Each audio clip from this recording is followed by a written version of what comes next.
नमो नमः बच्चों, मैं हेमा धूत फिर से आप सभी का स्वागत करती हूँ संस्कृत के इस क्लास में।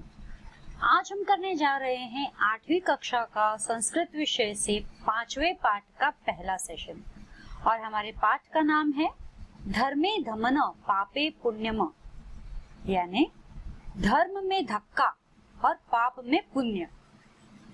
अभी आप सोच विचार कर रहे होंगे धर्म में कैसे धक्का होता है, धर्म करने से तो हमें पुण्य प्राप्त होता है। लेकिन इस पाठ में हमें यह बताया जा रहा है कि धर्म करने से हमें धक्का मिलता है और पाप करने से हमें पुण्य मिलता है। तो चलिए देखते हैं इस पाठ में हमारे लिए क्या छुपा रखा है, इस पाठ में हमें क्या नई जानकारी या क्या संदेश मिलने वाला है। आगे बढ़ते हैं पाठ की ओर। धर्मे धमन पापे पुण्यम, धर्मे धमन पापे पुण्यम यानी धर्म में धक्का पाप में पुण्य। यह मध्य प्रदेश के डिंडोरी जिले में प्रधानों के बीच प्रचलित लोक कथा है। प्रधान एक जाति है, जाति के लोग हैं। इन लोगों के बीच में यह लोक कथा बहुत ही प्रचलित यानी फेमस है। यह कथा पंचतंत्र की शैली में रचित है। पंचतंत्र की शैली में रचित है अर्थात जिस तरह से पंचतंत्र में जो भी कहानियां है वह जानवरों के ऊपर इर्द गिर्द है और उन्हीं के द्वारा हमें एक संदेश दिया जाता है और जानवरों का इस्तेमाल किया जाता है। वहां पर जो कैरेक्टर्स होते हैं, पात्र होते हैं, वो मनुष्य नहीं होते हैं, जानवर होते हैं। वैसे ही यहाँ पर भी जैसे उसी शैली में लिखा गया है, यहाँ पर भी जानवर है, हमारे पात्र इंसान भी है और जानवर भी है। तो यह कथा जो है पंचतंत्र की शैली में रचित है, मतलब शैली इस तरह से लिखा गया है। इस कथा में यह स्पष्ट किया गया है कि संकट पड़ने पर भी चतुराई एवं प्रत्युत्पन्न मातृत्व से उससे निकला जा सकता है। यानी कि यदि हमें कभी भी संकट आ जाए, किसी भी प्रकार से यदि हम किसी संकट में गिर जाए, तो उस समय हमें बिल्कुल भी डरना नहीं चाहिए और बिल्कुल नॉर्मल जैसा बिहेव होकर हमें उसी चतुराई से उसका मुकाबला करना चाहिए और उस चतुराई से, उस संकट से हमें बाहर निकल जाना चाहिए। यह इस पाठ से हमें समझ पड़ता है। तो यह पाठ जो है, इस पाठ में हमें ऋकारांत स्त्रीलिंग शब्द ऋकारांत वाले स्त्रीलिंग शब्द हमें ज्यादा आएंगे। इस पाठ में इनका इस्तेमाल ज्यादा किया गया है और यह पाठ जो है हम 2 सेशंस में समझेंगे क्योंकि ये थोड़ा बड़ा है, हमारे जो टाइम लिमिट है उसमें नहीं होगा पूरा सेशन। हम इसे 2 सेशंस में करेंगे। पहले सेशन में मैं आधा पाठ समझाऊंगी उसके शब्दार्थों के साथ में और दूसरे सेशन में और मैं आपको बाकी का आधा पाठ समझाऊंगी और फिर हम इसके एक्सरसाइजेस करेंगे। आगे बढ़ते हैं हमारे पाठ की ओर। आसित किश्चित चंचल नाम व्याध, आसित यानी था, किसी जगह पर चंचल नाम का एक व्याध यानी शिकारी, पक्षी मृगादीना ग्रहणेन सह स्वीया जीविका निर्वाहयति स्म। अर्थात पक्षी यानी पशु पक्षी जो है, मृग यानी जो डियर बोलते हैं हम, मृग डियर और आदि ऐसे जानवरों को वह पकड़कर ग्रहणेन पकड़कर सह स्वीया जीविका, वह अपनी जीविका निर्वाहयति स्म यानी अपना जीवन निर्वाह कर रहा था। यानी ये पशु पक्षी को पकड़कर या उन्हें मारकर खा लेता था या उन्हें बेचकर जो पैसे आते थे उससे घर के लिए अपने सामान लेकर आता था या जो भी है, जिस तरह से वो अपना काम करता था और इस तरह से ये अपनी जीविका जी रहा था व्याघ्र। और उसका नाम था चंचल नाम का यह व्याघ्र जो है जंगल में जाता था, जाल बिछाता था और दूसरे दिन उस जाल में जो भी पशु पक्षी फंस जाते थे उनको पकड़ के वह ले जाता था और इस तरह से उसका जीवन व्यतीत हो रहा था।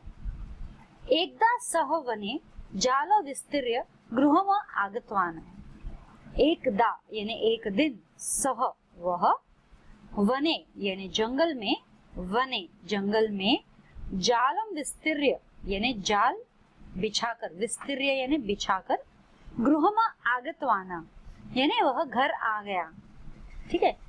अन्यस्मिन दिवसे, अन्यस्मिन यानी दूसरे दिन, अन्यस्मिन दिवसे प्रातः काले यदा चंचल वन गतवान, तो सुबह सुबह प्रातः काले यदा चंचल, वह चंचल जो है वन के तरफ गया। गतवान है ना, आगतवान गतवान, यह हमारे विलोम शब्द हो गए यहीं पर, गया। तदा सह दृष्टवान, तो तब, तदा यानी तब, सह दृष्टवान यत तेन विस्तारिते जाले दौर्भाग्यवद एक व्याघ्र बद्ध आसित। तो उसने जो देखा, तब उसने दृष्टवान यानी देखा कि इस जाल में, जो मैंने जाल बिछाया था, यत तेन विस्तारिते जाले, कि जो मैंने यत तेन यहाँ जो जाल बिछाया था, दौर्भाग्य याद, दौर्भाग्य याद एक व्याघ्र बद्ध आसित, दुर्भाग्य से यहाँ पर एक व्याघ्र यानी शेर जो है बंद हो गया है। शेर जो है यहाँ बंदी बन गया, बद्ध, बद्ध यानी बंदी, आसित बंदी बन गया है। सोचिंतयत, तो वह सोचने लगा, व्याघ्र मां खादिष्यति, कि जो व्याघ्र है, यह शेर जो है, यह मुझे खा लेगा। अतएव पलायन करणीयम, इससे अच्छा है कि मुझे यहाँ से भाग जाना चाहिए। व्याघ्र न्यवेदतय, तो व्याघ्र ने निवेदन किया, न्यवेदयत कहा, निवेदन करते हुए यानी रिक्वेस्ट करते हुए कहा, भो मानव यानी हे मानव, कल्याण भवतु ते, तुम्हारा कल्याण हो।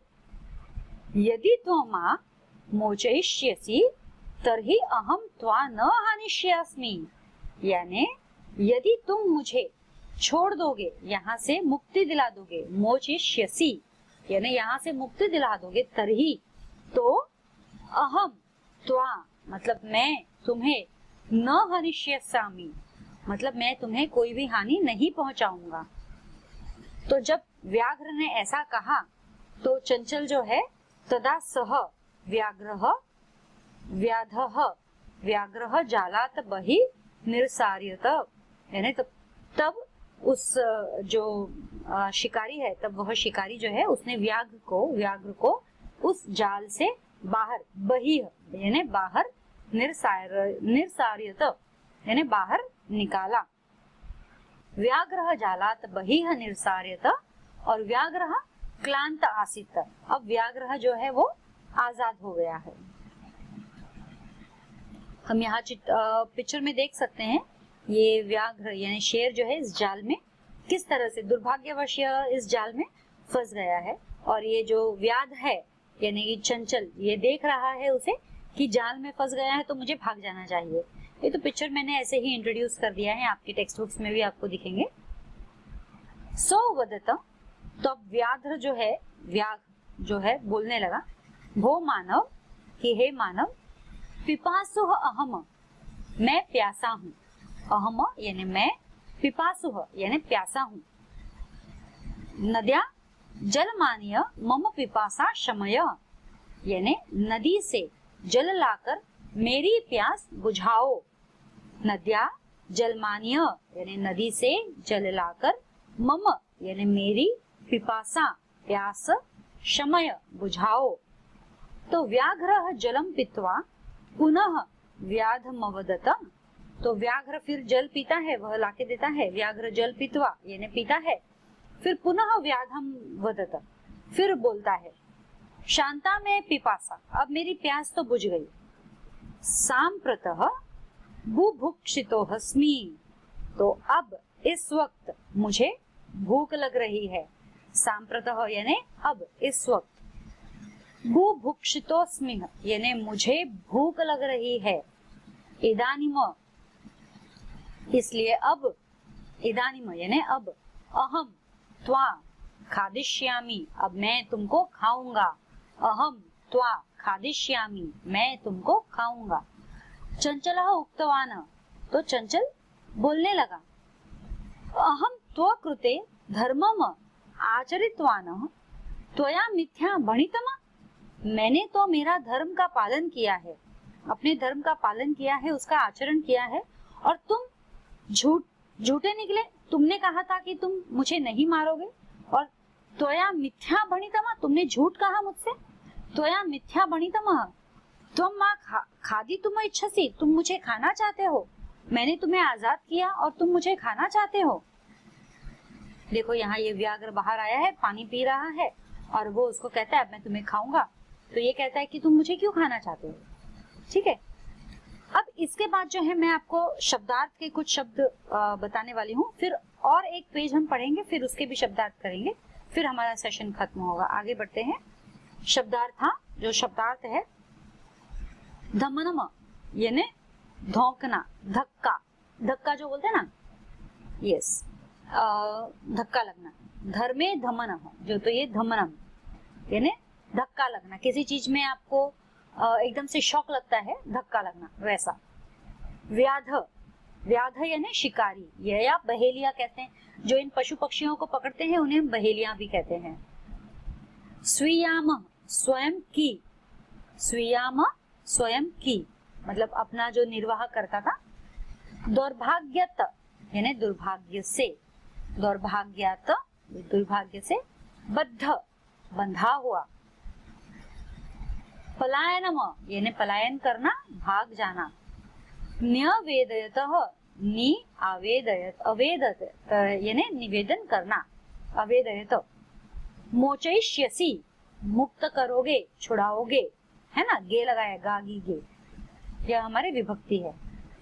निर्सार्यत, निह प्लस असार्यत, यह हमने संधि जो किए हैं, निकाला, उसने वहां से निकाला उसे। क्लांत यानी थका हुआ, थका हुआ, क्लांत थका हुआ। पिपासु प्यासा। शमय शांत करो, मिटाओ, मतलब मेरी प्यास शांत करो ना, शमय। बुभुक्षितः यानी भूखा, बुभुक्षितः यानी भूखा। भणितम यानी कहा, भणितम भणित यानी कहना, कहा। अब हम और एक पेज ये करने वाले हैं इस चैप्टर का। व्याघ्रः अवदत, तो तब व्याघ्र ने कहा, किस पर कहा, पहले व्याध ने क्या कहा कि मैंने तो तुम्हें छुड़ाया है, मैंने अपने धर्म का पालन किया है और तुम जो है अपनी बात से मुकर रहे हो। तुमने कहा था कि तुम मुझे कोई नुकसान नहीं पहुंचाओगे, लेकिन तुम तो मुझे हानि पहुंचाने वाले हो, तुम तो मुझे मारने जा रहे हो। तब इस पर व्याघ्र ने क्या कहा, व्याघ्र अवदतः, अरे मूर्ख, अरे मूर्ख, धर्मे धमना पापे पुण्यम, यानी धर्म में धक्का ही मिलेगा और पाप में पुण्य मिलेगा। तूने धर्म किया तो तुझे धक्का मिल रहा है, मैंने पाप किया तो मुझे पुण्य मिलेगा। भवती एव पुच्छकमपि, चाहे तो किसी से भी पूछ लो, है ना। तो चंचल नदी जलम अपृच्छतः, तो चंचल जो है उस नदी के जल से पूछता है। तो नदी जल भी कहती है, नदी जलम अवदत, नदी जल भी कहती है, एवमेव भवती जनाः मयि स्नान कुर्वन्ति वस्त्राणि प्रक्षालयन्ति तथा च मल मूत्रादिकं विसृज्य निर्वन्तते, अतः धर्मे धमना पापे पुण्यमं भवति एव। अर्थात नदी भी कहती है कि हाँ, व्याघ्र जो कह रहा है वह सत्य है, धर्म करने से धक्का मिलता है और पाप करने से पुण्य मिलता है। मैं धर्म करती हूँ, मैं सबको मेरा स्वच्छ जल देती हूँ, सब अपने पाप लेकिन मेरे अंदर आके धोते हैं, वे यहाँ नहाते हैं, कपड़े धोते हैं, जानवरों को नहलाते हैं और अपना सारा धूल मिट्टी जो मैल है सब यही छोड़कर चले जाते हैं और ये सोचते हैं कि उन्होंने नदी में स्नान करके उन्हें पुण्य मिल गया है, उन्होंने पाप किया और उन्हें पुण्य मिल गया, और मैं धर्म कर रही हूँ और मुझे धक्का लग रहा है, उन सब का मैल मुझे ढोना पड़ रहा है। तो यह इस पूरे वाक्य का मतलब है। मैं एक बार दोहराती हूँ। एकमेव भवती जनाः मयि स्नानं कुर्वन्ति वस्त्राणि प्रक्षालयन्ति तथा च मल मूत्रादिकः विसृज्य निर्वन्त्यते। मल यानी मैल, मूत्रादिक यानी कि शौच भी करते हैं, विसृज्य यानी विसर्जन कर देते हैं, निर्वन्तते, अतः इसीलिए धर्म धमनम पापे पुण्यम भवति एव, इसीलिए कहा गया है धर्म में धक्का लगेगा और पाप में पुण्य मिलेगा। अब इसके शब्दार्थ है, प्रक्षालयन्ति यानी धोते हैं, कपड़े जो धोते हैं, वस्त्राणि है। विसृज्य यानी छोड़कर, यहीं पर मेरा उसका विसर्जन करके चले जाते हैं, अपने मैल का और का। निर्वन्तते चले जाते हैं, लौट जाते हैं, सारा कचरा मेरे गंदगी मेरे अंदर डाल देते हैं और चले जाते हैं। तो मैं पुण्य करती हूँ तो मुझे धक्का लग रहा है, और वे लोग पाप करते हैं तो उन्हें पुण्य मिल रहा है। So what did we learn today? बच्चों, आज हमने क्या सीखा?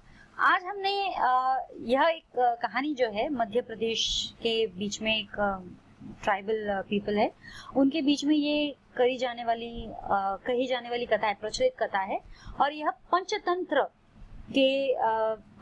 के हिसाब से लिखी गई है, उस शैली में लिखी गई है जिसमें जानवरों का उपयोग किया गया है। हमें एक सीख दी गई है कि किस तरह से चतुराई से हम किसी भी संकट से मुक्ति पा सकते हैं या उस संकट से बच सकते हैं, उससे बचने का रास्ता निकाल सकते हैं।